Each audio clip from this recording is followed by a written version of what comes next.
कभी सोचा है इस्लाम दुनिया के सबसे बड़े धर्मों में से एक, इसकी शुरुआत हुई कैसे? चलिए आज इसी सवाल का जवाब ढूंढते हैं। ये कहानी शुरू होती है 7वीं सदी के अरब से। तो कहानी की शुरुआत करते हैं एक ऐसी यात्रा से, एक सफ़र जिसने लाखों करोड़ों लोगों के लिए वक्त की गिनती का तरीका ही हमेशा हमेशा के लिए बदल दिया। तो जाहिर है इस्लाम की कहानी शुरू होती है इसके संस्थापक पैगंबर मोहम्मद से। ये जो 4 तारीखें हम देख रहे हैं ना, ये सिर्फ तारीखें नहीं हैं।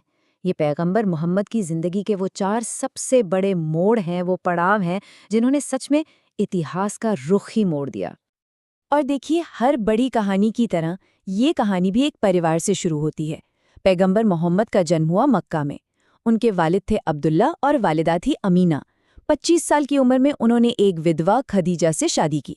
उनकी एक बेटी हुई फातिमा, और फातिमा की शादी हुई अली से, जो आगे चलकर इस कहानी में एक बहुत ही अहम किरदार बनने वाले हैं। तो अब सवाल ये उठता है कि ये जो व्यक्तिगत घटनाएं थी, इन्होंने कैसे एक इतने बड़े विश्व धर्म के उदय की चिंगारी जलाई? चलिए देखते हैं। जरा सोचिए, 610 AD की बात है। मक्का के पास हीरा नाम की एक गुफा, और इस गुफा में एक ऐसा लम्हा आया जिसने सब कुछ बदल दिया।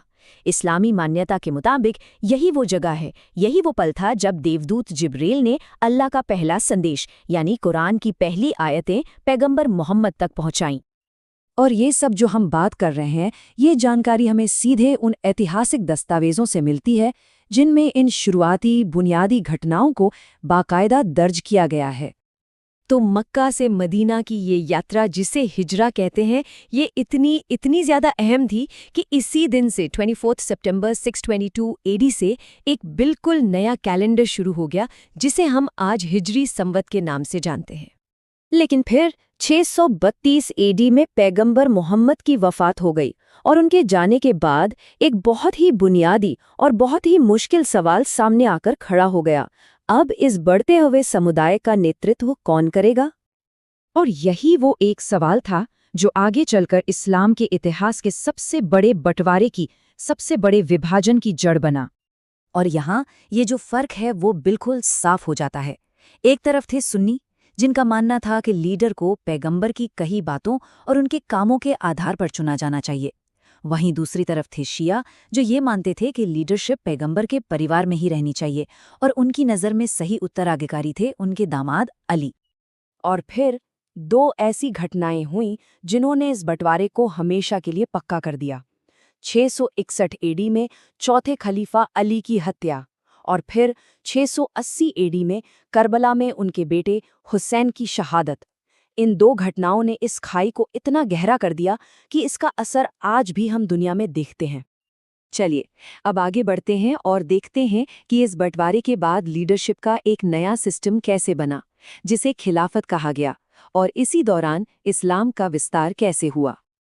तो ये खलीफा कौन थे? देखिए, ये सिर्फ एक धार्मिक नेता नहीं थे।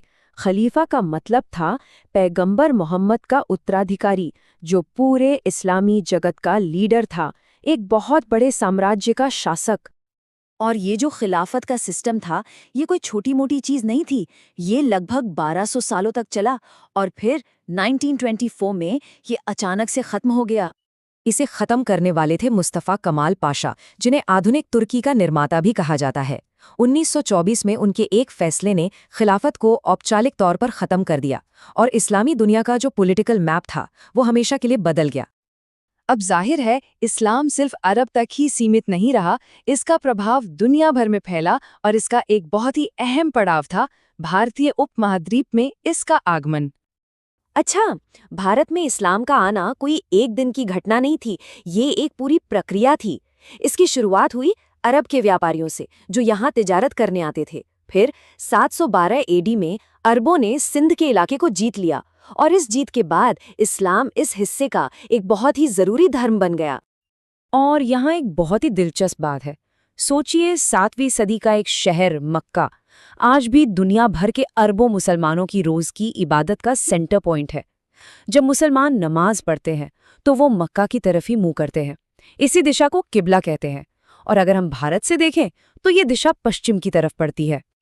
तो एक कैलेंडर से लेकर नमाज की दिशा तक हम देख सकते हैं कि 7वीं सदी में हुई ये घटनाएं आज भी अरबों लोगों की जिंदगी और उनके विश्वास को कैसे आकार दे रही हैं। और ये हमें इस बात पर सोचने को मजबूर करता है कि इतिहास वाकई में कभी गुजरता नहीं है, वो हमेशा किसी न किसी रूप में हमारे साथ ही रहता है।